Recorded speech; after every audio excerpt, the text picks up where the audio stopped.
Hello and welcome to the daily newspaper analysis. Today we shall be discussing the newspaper of the 2nd of February 2018. So coming to the discussion. Now basically all the articles today are with respect to the budget that has been introduced yesterday. So this particular discussion is a comprehensive discussion on the budget system in the country. So that is the entire context of this complete discussion. But one disclaimer, now this discussion is largely focused from the UPSC point of view, and UPSC does not give weightage to figures in the budget. For example, it does not bother much about how much money has been allocated to which sector. So that is something that I shall exclude from my discussion today. The focus is on the policy of the government, the trends in the budget, and the priority sectors. So that is something that is important from UPSC point of view. So that will be the scope of our discussion. Now coming to some background, first and foremost, you need to understand that what is budget. Now the budget is, as simply understood, it is an annual financial statement of the government. As it is mandated under the Article 112 of the Constitution. Under Article 112 of the Constitution, it is mandatory for the government to lay down a budget before the Parliament. So that is what budget is. Now coming to the components of the budget, you need to understand that the budget has two components. One is the receipts aspect of the budget, and the second is the expenditure aspect of the budget.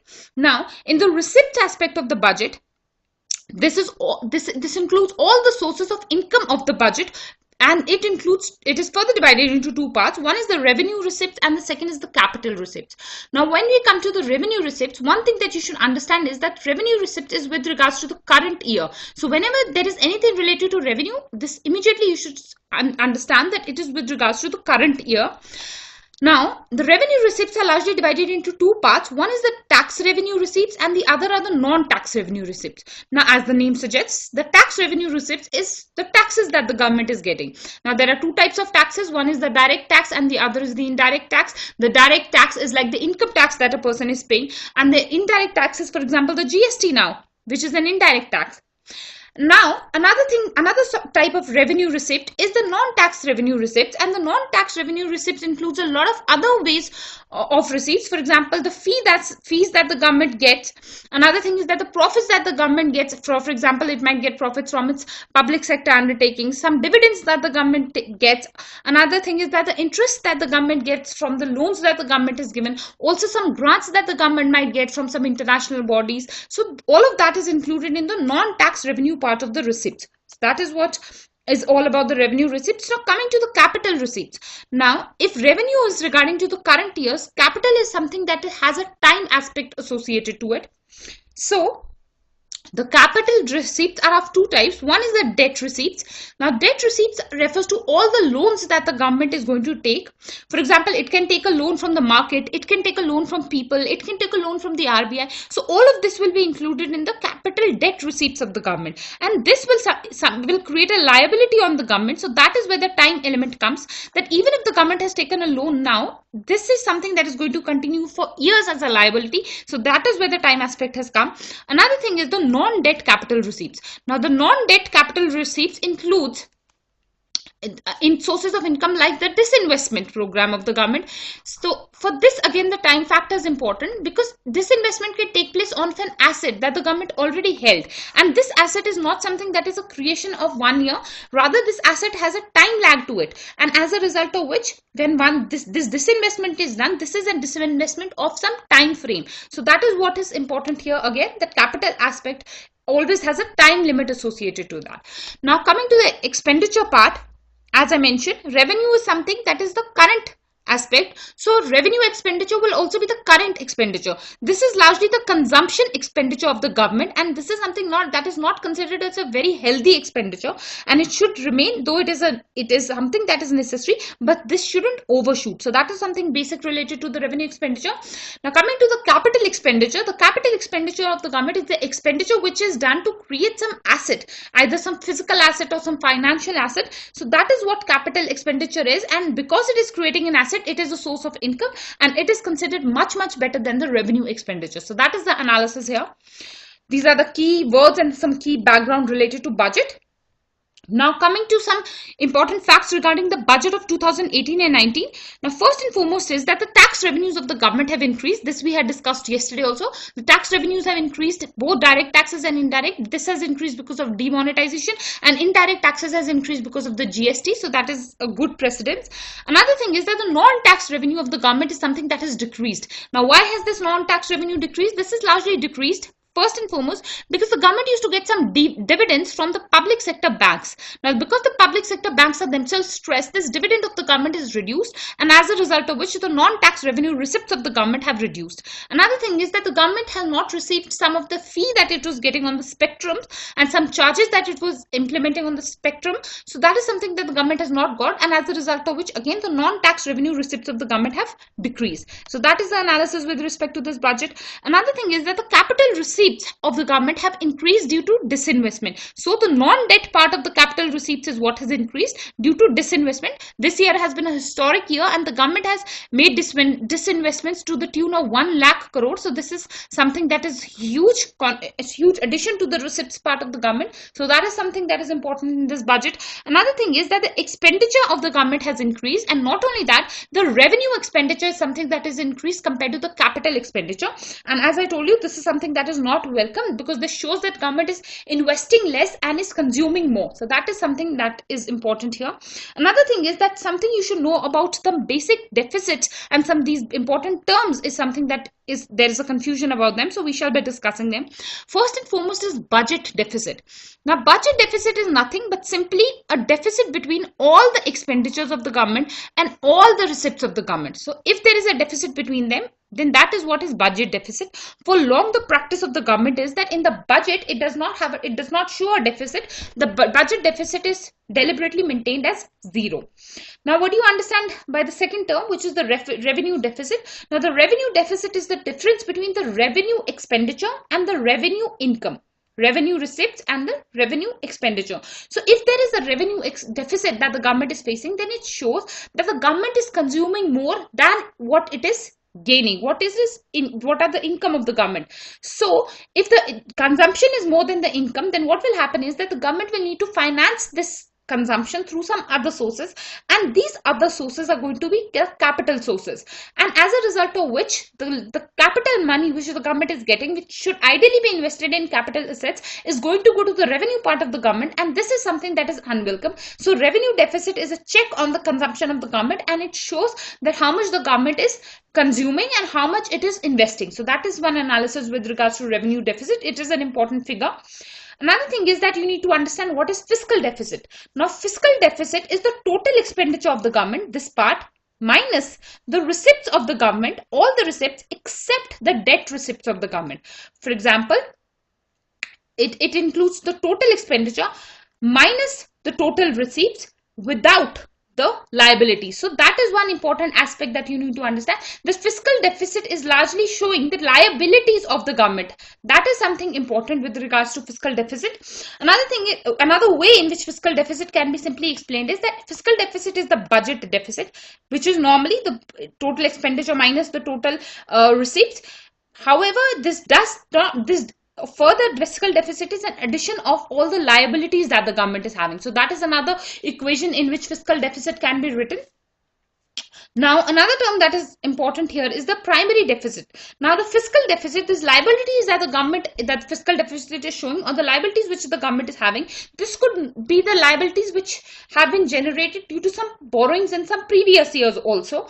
So to do away with that, a primary deficit is what is calculated. Here the fiscal deficit is taken, and from that all the interest payments which the government is doing is subtracted. So once these interest payments is subtracted, so this will clearly give you the amount which the government has borrowed in the current year. So this will show you the current liabilities of the government, and this is what is primary deficit. So all these terms, the budget deficit, revenue deficit, fiscal deficit and primary deficit, are key benchmarks to analyze the policy of the government and the health of the economy. So that is what is the importance of all these deficits, and they are indeed important.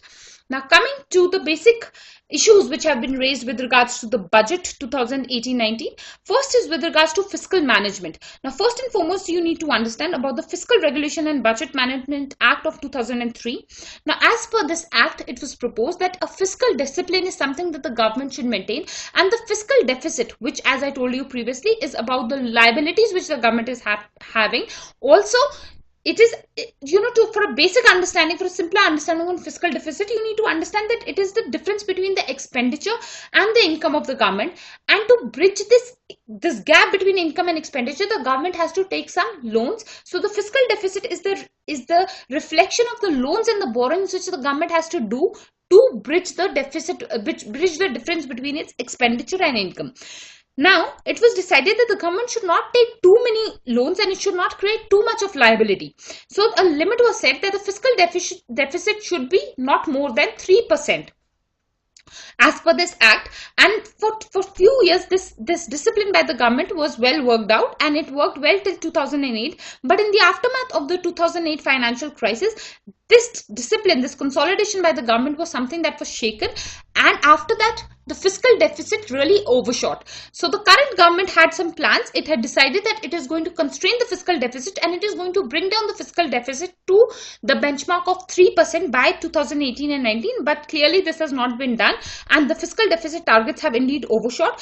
And in the year 2017 to 18, it was 3.5%, and for the year 2018 and 19, it is projected to be 3.3%. So it is only in the year 2020 to 2021 that a fiscal target of 3% is something that is expected to be met. So that is something important with regards to fiscal management. Now, fiscal discipline is something that is important for investment sentiment in the country. It is important for general health of the economy. It is important for the health of the banking sector because it has impacts on the bond markets. So from all of those perspectives, a fiscal deficit is something that the government should regulate, and indeed a fiscal discipline is something that should have been followed. So that is one analysis.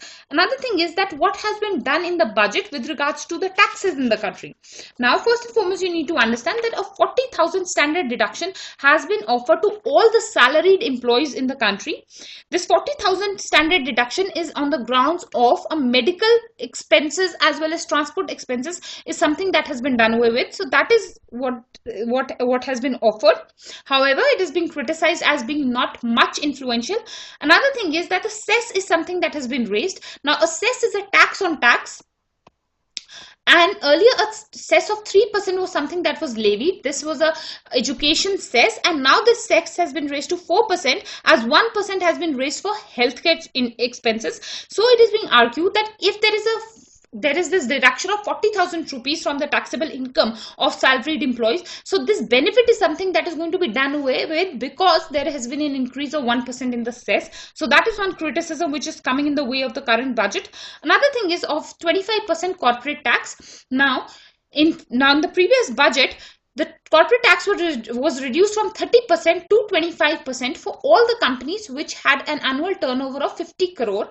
Now this has been increased, and now the limit is of 250 crore. So all the companies which have an annual turnover of 250 crore, for them the corporate tax will be 25%. And in India, this will include approximately 99% companies. So this is something that is a major move.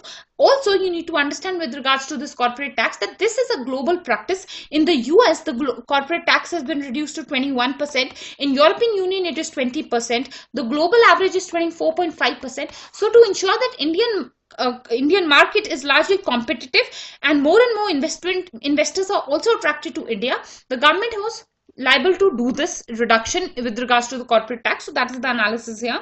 Another thing is with regards to the long-term capital gains tax. Now this is largely a tax on the share prices which on the equity investments which people are having for long term, and the long term is greater than 1 year. If there is an investment in share markets for more than 1 year, so those investments, the benefits, the profits and the dividends on those investments are now taxable at a rate of 10%. Now earlier this tax had been done away with. However, this tax has now been returned. So that is one issue, and it is being complained that this tax can lead to market crashes or it can impact investor sentiment. So that is something that is being feared. and this is something that has been done because for the last 1 year the share prices are something that are very high, and gains in the share market have been very high. So on those grounds the government has increased or has reintroduced this long-term capital gains tax. So that is the analysis here. Now, to ensure a balance between the share market as well as the mutual funds which are investing in equity, the government has ensured that the same capital gains tax is also done for the mutual funds which are targeted towards equity. So that is what has been done by the government. Another thing is that there is an excise duty on petrol and diesel, and this excise duty has been decreased. This is largely because the oil prices had been increased. So to do away with that effect, the government has reduced the excise duty. However, a cess has also been introduced. So again, the impact of this decrease is something that is going to be washed away, because this newer cess for road and infrastructure investment is something that has been added to the petrol and diesel prices. So that is one analysis. Another thing is that the custom duties have been hiked, and the custom duties have been hiked for mobile phones, for TV sets. And so this is something that is being criticized for being a protectionist move by the government. And this is done to protect the local industry, the local market, and to promote Make in India.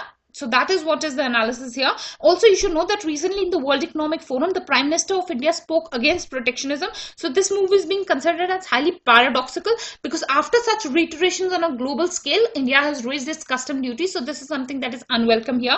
Another thing is that a tax exemption in interest rates has been hiked for elderly from 10,000 rupees to 50,000 rupees. I'm sorry, there's one extra zero here. Now, what is this? The idea behind this is that you need to understand that a large number of the elderly in India are not pensioned employees, and as a result of which they are only dependent on their savings in the bank accounts, and on these savings they get an interest rate monthly, and this is their annual income. However, previously the government was taxing this income of these elderly, and as a result of which a large number of elderly were being left vulnerable.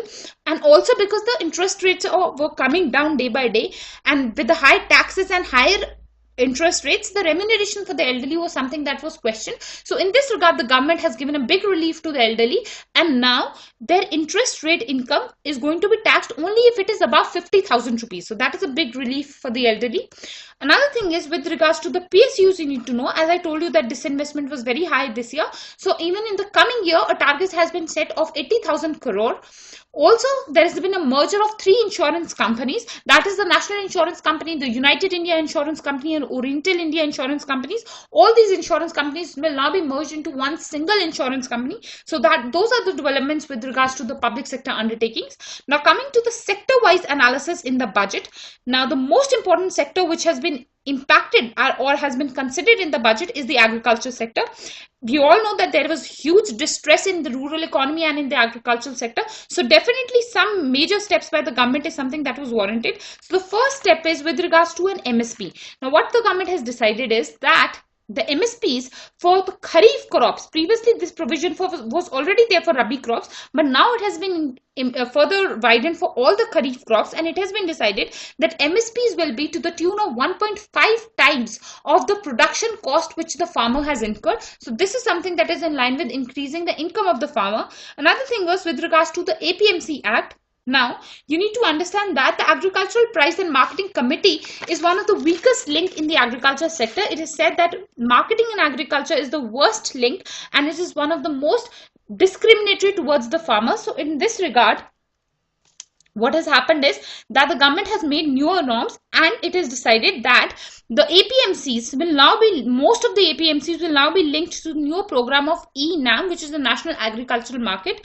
Of the 585 APMCs, at present 470 have already been linked to the ENAM, and now it is being decided that all the 585 will be linked to the ENAM. So that is something that is a newer development here. Another thing is that there are 22,000 rural hearts, and it has been decided that these rural hearts will now be upgraded to the agricultural to newer APMCs or the Grameen agricultural markets, though they will not have all the facilities of the APMC, but they will be something similar to the APMCs, and they will be called as Grameen agricultural markets. So definitely this is a very good step. You need to know that there are 600 districts in India. So if there are 600 districts, then 585 APMCs are very short, and in this respect 22,000 Grameen Hearts, upgradation of Grameen Hearts is a very much good step for agricultural marketing. So that is what the budget proposes. Another thing is with regards to an Operation Green.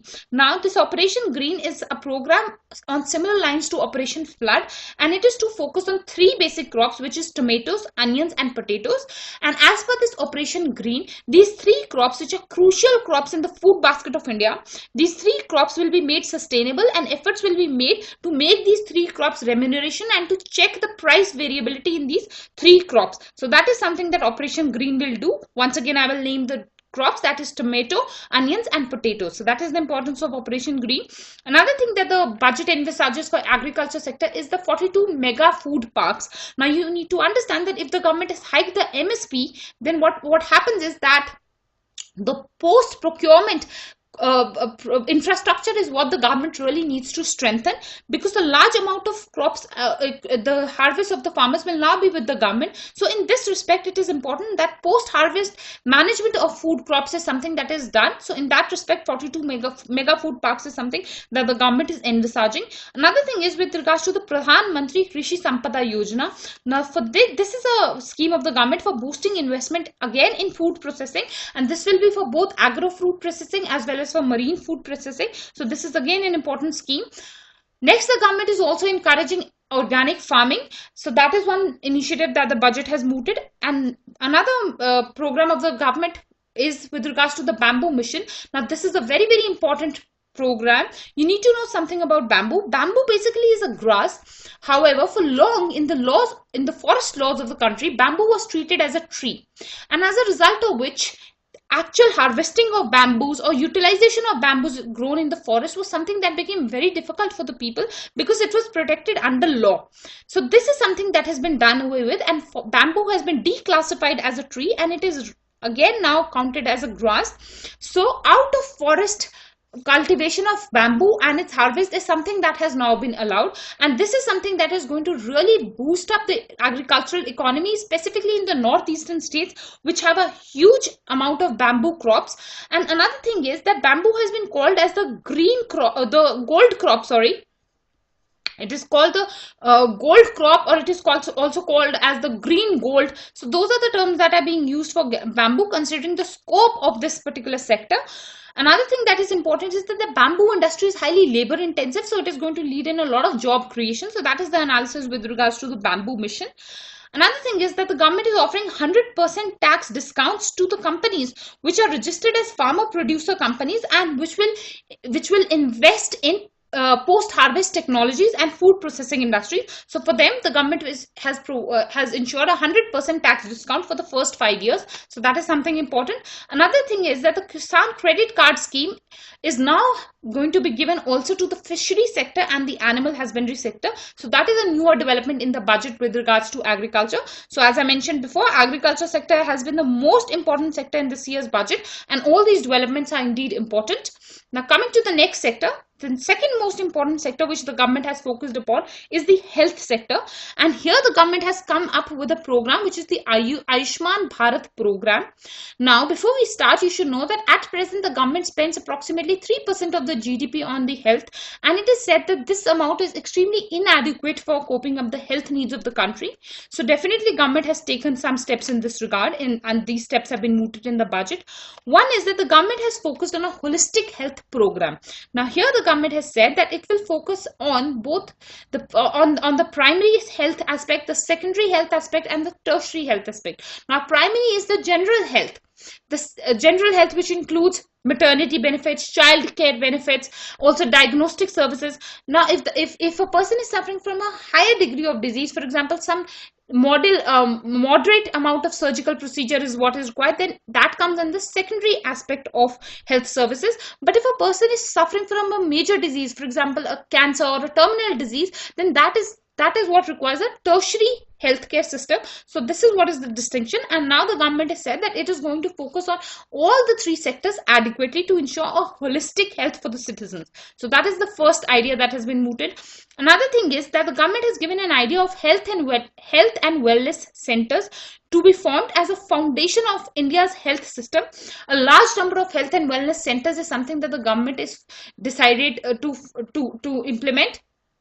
And these health and wellness centers will ensure maternal benefits, childcare services. It will ensure treatment for non-communicable diseases. Also, it will ensure diagnosis of diseases. It will also ensure in providing free drugs. So definitely this idea of health and wellness centers is for primary aspect of the healthcare. So this is something that is a novel idea by the government, and indeed this is a welcome step. Another thing is that the government has given the idea or policy of National Health Protection Scheme.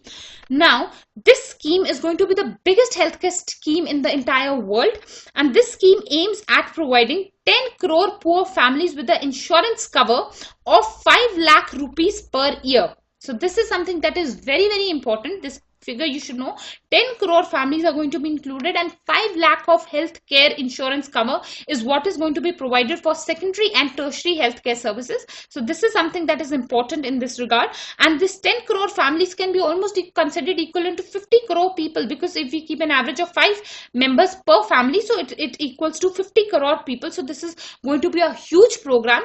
At present, there is a scheme of Rashtriya Swasthya Bima Yojana, and under this Rashtriya Swasthya Bima Yojana, a health cover of 30,000 is what is provided. So definitely this is a huge step by the government, and huge amount of investment is what is going to be required here, and a large amount of budget targets is what has been allocated to this scheme. So definitely this is a wonderful scheme, and it is in line with providing universal health coverage to the citizens. So that is something that has been mooted. Another thing is with regards to medical colleges. Now here the government has said that it will set up 24 new medical colleges by upgrading district hospitals into medical colleges. Another thing is that the government has also given the idea of 180 de novo medical colleges, because the government has said that at least 3 constituencies of the government should have 1 medical college. So in that respect, you can calculate that there are approximately 550 constituencies in the Lok Sabha, and on basis of that, approximately 180 new medical colleges will come up. So considering the low doctor-patient ratio, which is 1 doctor for every 1700 patients in India, as compared to the global norms where one doctor is there for 1000 patients. This is what has been suggested by WHO. So in this respect, definitely newer medical colleges is something that is warranted, and also in line with the idea of Ayushman Bharat and National Healthcare Protection Scheme now warrants greater demand for doctors. So that is something that is important. But some criticism is what has been levied. The criticism is that the focus in the budget has only been on the doctors and not on the auxiliary staff, and auxiliary staffs like nurses, midwives, all of these should have also been focused upon. So this is something that has not been done. So that is one criticism to this particular scheme. Now coming to the third important sector which has been delved into in the present budget is the education sector. Here the idea has been given of an Ekalavya school. Now here what is the concept of Ekalavya school is, Ekalavya you should know is the historic tribal student in Mahabharata. He was a tribal student. So it is on his name that the scheme has been launched. As per this scheme, by 2022, every block which has a population of scheduled tribes greater than 50%, which means that it has a majority population of scheduled tribes, in such blocks a residential school will be set up for the students, and this residential school will be known as the Ekalavya school, and it will be at par with the Navodaya Vidyalayas which are there in the country and which are very famous for their education. So on similar lines, Ekalavya schools will be set up. So what is important is that by 2022 it is going to be set up. It is going to be set up in the blocks where population of scheduled tribes is greater than 50%. So that is what has been mentioned here. Another thing is with regards to learning outcomes. Now previously in various editorial discussions also we have seen that the learning outcomes is what is being questioned. Recently even the ACER report has come. ACER report of 2017 has also shown that the learning outcome is something that is weak. So in this respect the government is focused on improving learning outcomes and quality education. So that is something that the budget has talked about. And also in this respect the budget has said that it is going to work upon improving the quality of teachers. For example, 13 lakh teachers are going to be trained. So all of those steps are going to be taken. Another thing is with regards to a shift from digital shift from the black boards towards a digital board. So definitely Digital India program is important here. Digitalization of the education system is what has been mooted. Another scheme which is important here is the RISE 2022. Now this is the full form of RISE is revitalizing infrastructure and systems in education. Now this is a scheme which aims at ensuring research and innovation in the higher education sector, especially in institutions like the IITs and IIMs. So to encourage research in these institutions, the scheme of RISE is what has been introduced. Now another thing is the HIFA. The HIFA is the Higher Education Financing Agency. Now this is a financing agency which is going to finance the RISE scheme. There is a plan to ensure 1 lakh crore to be given to these institutions to ensure research and development, and this 1 lakh crore is something that is going to be given through the HIFA, the Higher Education Financing Agency, to these institutions like the IITs and IIMs. So that is what is important. Another thing that is important is the Prime Minister Research Fellowship Program, which is going to be given to 1,000 BTech students to ensure to pursue their higher degree and PhD, to pursue a PhD in that field, and also act as teachers in various engineering colleges. So that is another program which has been mooted in the budget, which is important for your for your examination point of view. Now another sector which is very important in the budget that has been analyzed is the infrastructure sector. Now, in the infrastructure sector, first emphasis is to be given on the urban rejuvenation mission. Under this, the Smart City program, the Hriday program, the Amrut program, all of these are what are the flagship schemes of the government, and more devolution of funds has been done to them. So in infrastructure, the first focus is on urban rejuvenation. That is what is important. The second thing which has been focused on is the roads in the country. The budget has called for making 9,000 kilometers of highways. Also the Bharatmala project of the country is something that is going to be strengthened. So this is what the budget has said on roads. Another thing is that with regards to tunnels, the Rohtang tunnel has recently been made, and this is provide year-long connectivity to Ladakh region. Another tunnel which has been mooted now is the Sela is a tunnel which will pass through the Sela Pass. The Sela Pass is in Arunachal Pradesh, and this is the region that is claimed by China. So here the government has proposed a newer tunnel which will pass through this pass. So this is something that is important even for prelims point of view. So that is the importance of it. Another thing that is important is that in this regard, you need to know that the government is now in focusing on infrastructure development in the border area. So that is something that is newer addition in the budget this time. Also, with regards to the airport infrastructure, you need to know that the government has, under the Udan scheme, now decided in the budget that 56 new airports will be formed in areas where there are no airports at present. So that is what is the development with regards to the airports. Now, air industry in India is at a huge rise. There is an 18% annual growth in air traffic. So in that respect, definitely a huge amount of infrastructure in this sector is what is warranted. Now coming to the railways. Now you should know that it was only last year that railways was included in the general budget, and the separate railway budget, which was a norm for many years, is something that was done away with. So a lot of steps have been taken with regards to the railways. First is that this year there has been a highest ever allocation to the railways. So that is something that is important. Another thing that the budget is envisaging is a complete conversion to a broad gauge. That is something that has been envisaged. Another thing is that the budget is calling for greater stress on building the freight corridors, especially the eastern and western freight corridors. This you should have an understanding. Freight corridors will improve the infrastructure. It will help transports within the country, and it will help reduce air pollution in the country. As at present, for transportation purposes, roads are being used. So if freight corridors are built, then the freight is going to be transported through the railways, and this will reduce air pollution. So that is the benefit of freight corridors. Another thing that the budget has really focused upon is the suburban railways. Now this is something that is very important, because in the past, suburban railways was something that was not given preference to, and two cities which are largely going to be on focus. One is Bengaluru and the second city is Mumbai. In both these cities there is a huge problem of congestion. So focus on suburban railways will be a huge step in the urban rejuvenation of these two cities. So that is something that has been mooted. Another thing that the budget has called for is safety first policy. Here a large amount of investment will be done on ensuring the safety of the railways, especially the fog safe railways, train protection system and warning systems in the railways. So that is something that has been done. Now, all of this indeed is a welcome step, because you should know that railways is the source of 90% of the country. This is the only source of long distance travel. So railways is indeed very important for the economy. But the issue again with railways is that all of this is being externally sourced. All of this has been externally funded, and there is a problem of no internal capital generation within the railways. This was a concern even when railway was a separate part of the budget, and even now this continues to be a problem. So this is something that is important with regards to an analysis of the railways. Now, coming to some miscellaneous aspects which have been delved into by the budget. First is with regards to Digital India. In this, again, Digital India program, then the budgetary allocation to the Digital India program has been doubled. Also, emphasis is on Bharat Net program. The Bharat Net is a program of the Government of India to connect 1 lakh gram panchayats through high speed optical fiber network. So funds have been made in that respect. Also, finance minister has talked about the ideas of health tech, education tech, agri tech. So all of that are under the Digital India program. A huge boost indeed has been given to it. So this is indeed relevant.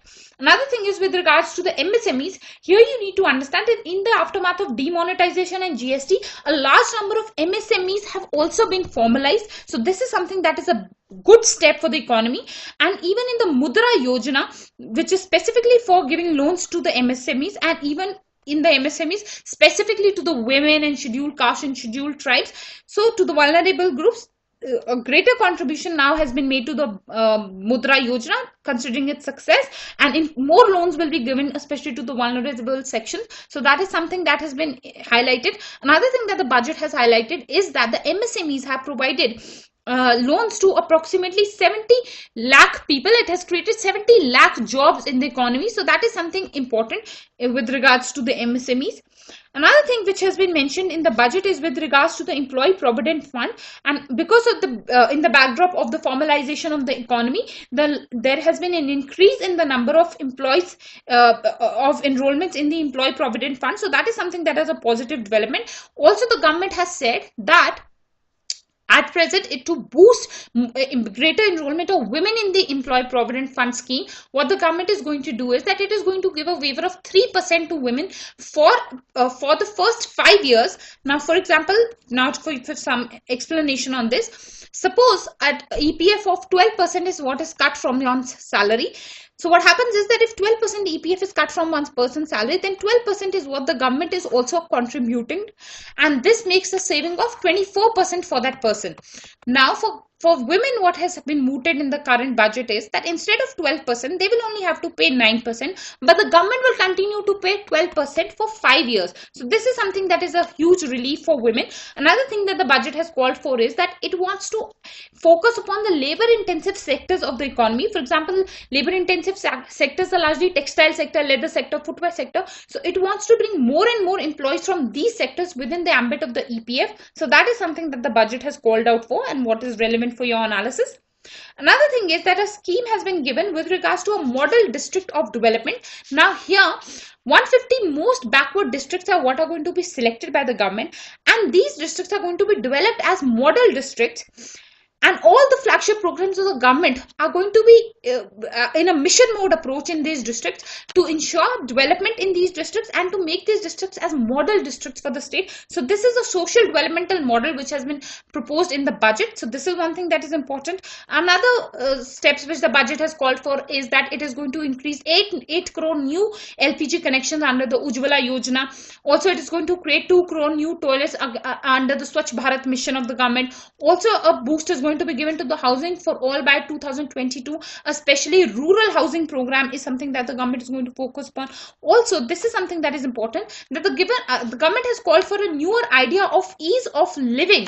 Now, this is something that is very important. This concept of ease of living, because previously the government was largely focusing upon concepts like ease of doing business. So now this concept of ease of living for the common man is something that has been mooted, and it includes concepts like LPG connection, electricity, good health care, good online government services, direct benefits transfers. So all of these are coming under the ambit of ease of living, and this is a key word which you should use in your answers. So that is what is important in this regard. Yeah. So with this, we finished entire discussion on budget. As I told you, budget is very, very important. It is the policy document of the government. It reflects the entire intentions of the government. So that is what is important with this, with regards to the budget. This entire discussion will give you about some idea about the salient features of the budget and something about the schemes. Definitely more articles on budget will be continuously keep coming, so that is when we will discuss into individual articles, so so definitely you will get more clarity in future editorial discussions. So with this, we finish today's discussion, but before that, some piece of information. We are starting a prelims batch from the 5th of February 2018, and it should be a comprehensive program for all prelims related syllabus, specially focused on the prelims of 2018. So all interested candidates, please do get in touch with us. This is our address and these are our phone details. So with this, we finish today's discussion. I thank you all for watching and I hope to see you tomorrow.